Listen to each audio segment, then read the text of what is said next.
ಪಾಕಿಸ್ತಾನದಲ್ಲಿ POK ಥರನೇ ಬೇರೆ ಬೇರೆ ರಾಜ್ಯಗಳಿವೆ, ಅದಕ್ಕೆ ಮುಖ್ಯಮಂತ್ರಿಗಳು ಕೂಡ ಇದ್ದಾರೆ. ಎಲ್ಲವೂ ಕೂಡ ಒಂದಲ್ಲ ಒಂದು ರೀತಿಯಲ್ಲಿ ಪಾಕಿಸ್ತಾನದ ಆಡಳಿತದಿಂದ ದಿಕ್ಕು ತಪ್ಪಿ ಹೋಗಿದೆ. ಇವರನ್ನು ಕೇರೆ ಮಾಡ್ತಾ ಇಲ್ಲ, ಅವರಿಗೆ ಸಾಕಾಗೋಗಿದೆ.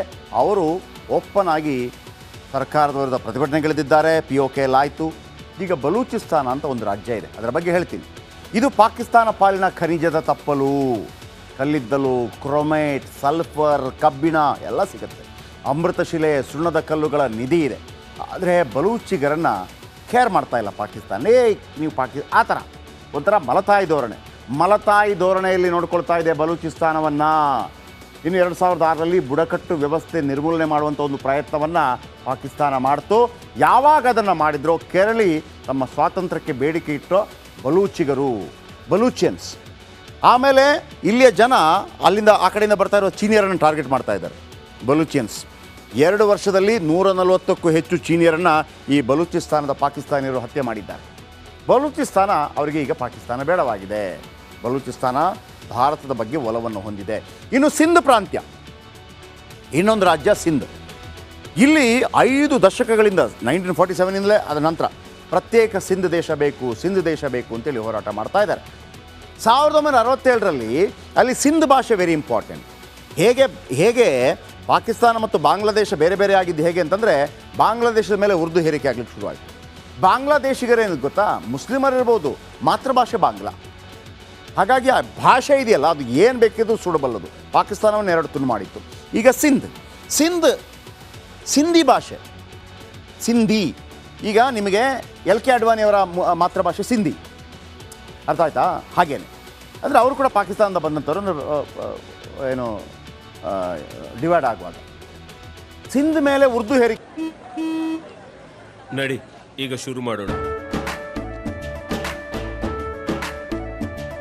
ಕೇಸರಿಯಿಂದ ಮನೋಲ್ಲಾಸ ಮನಸ್ಸು ಮತ್ತೇರಿ ಕುಣಿದಾಡಿದೆ ನೋಡು, ಮನಸ್ಸು ಮತ್ತೇರಿ ಕುಣಿದಾಡಿದೆ ನೋಡು. ಕ್ಷಣ ಕ್ಷಣವೂ ಆಚರಿಸಿ ಕೇಸರಿ ಹಬ್ಬ. ವಿಮಲ್ ಬಾಯಲ್ಲಿ ಹೇಳಿ ಕೇಸರಿ ಆಗುತ್ತೆ ನೋಡಿ. ಭಾಷೆ ಮೇಲೆ ಹೇರಿಕೆ ಆದಾಗ ಜನ ತಡ್ಕೊಳ್ಳೋದಿಲ್ಲ. ಸೇಮ್ ಪಾಕಿಸ್ತಾನ ಮತ್ತು ಬಾಂಗ್ಲಾದೇಶದಲ್ಲಿ ಇದುವೇ ಆಗಿತ್ತು. ಕೆರಳಿ ಸಿಂಧ್ ನಾಯಕ ಗುಲಾಮ್ ಸೈಯದ್ ಕೆರಳಿ ಬಿಡ್ತಾರೆ. ಉರ್ದು ವಿರುದ್ಧ ಸಿಂಧಿ ಅಸ್ಮಿತೆ ಪರಿವರ್ತನೆ ಆಗುತ್ತೆ. ಹೇಗೆ ನಾವು ಮರಾಠಿ ಅಥವಾ ತಮಿಳ್ ಬಂದಾಗ ನಾವೆಂಗೆ ಸಿಡಿದೇಳ್ತೀವೋ ಅದೇ ರೀತಿಯಲ್ಲಿ ಸಿಡಿದೇಳ್ಬಿಟ್ರು. ಪ್ರತ್ಯೇಕ ದೇಶದ ಕುಗ್ಗೆಬ್ಬಿಸ್ತಾರೆ ಸಿಂಧ್ ಜನತೆ. ಪ್ರತ್ಯೇಕ ದೇಶದ್ದು 1967ರಲ್ಲಿ ಆರಂಭ ಆಗಿರುತ್ತೆ. 1971ನಲ್ಲಿ ಭಾರತ ಮತ್ತು ಪಾಕಿಸ್ತಾನ ಯುದ್ಧದಲ್ಲಿ ಪಾಕಿಸ್ತಾನವನ್ನು ಇಂದಿರಾ ಗಾಂಧಿ 2 ತುಂಡು ಮಾಡಿ ಬಾಂಗ್ಲಾದೇಶ ಪಾಕಿಸ್ತಾನ ಮಾಡ್ತಾರಲ್ಲ, ಭಾಷೆ ಆಧಾರದಲ್ಲಿ ಬಾಂಗ್ಲಾದೇಶ ಸಿಕ್ಕಿತು ಅನ್ನೋ ಕಾರಣಕ್ಕಾಗಿ ಬಾಂಗ್ಲಾದೇಶ ರಚನೆ ಬಳಿಕ ಹೆಚ್ಚಾಗುತ್ತೆ ಸಿಂಧ್ ಪ್ರಾಂತ್ಯದಲ್ಲಿ ಕೂಗು. 2020ರಲ್ಲಿ ಸಿಂಧ್ ಪ್ರತ್ಯೇಕತಾ ಸಂಘಟನೆಗಳನ್ನು ಬ್ಯಾನ್ ಮಾಡುತ್ತೆ ಪಾಕಿಸ್ತಾನ. ಫುಲ್ ಉಟ್ಕೊಂಡ್ಬಿಡ್ತಾರೆ. 2 ವರ್ಷಗಳಿಂದ ಈಗ ಮತ್ತೆ ಸಿಂಧ್ ಉಗ್ರರ ಆರ್ಭಟ. ನಮಗೆ ಬೇಡ, ಪ್ರತ್ಯೇಕ ಕೊಡಿದ್ದರೆ ನಮ್ಮ ಪಾಕಿಸ್ತಾನ ಬೇಡ, ಇಂಡಿಯಾ ಹಂಗಿದೆ. ಆದರೆ ಸಿಂಧುಗೂ ಭಾರತಕ್ಕೊಂದು ಸಂಬಂಧ ಇದೆ. ಸಿಂಧಿ ಭಾಷೆ. ಇನ್ನೊಂದು ರಾಜ್ಯ ಇದೆ, ಖೈಬರ್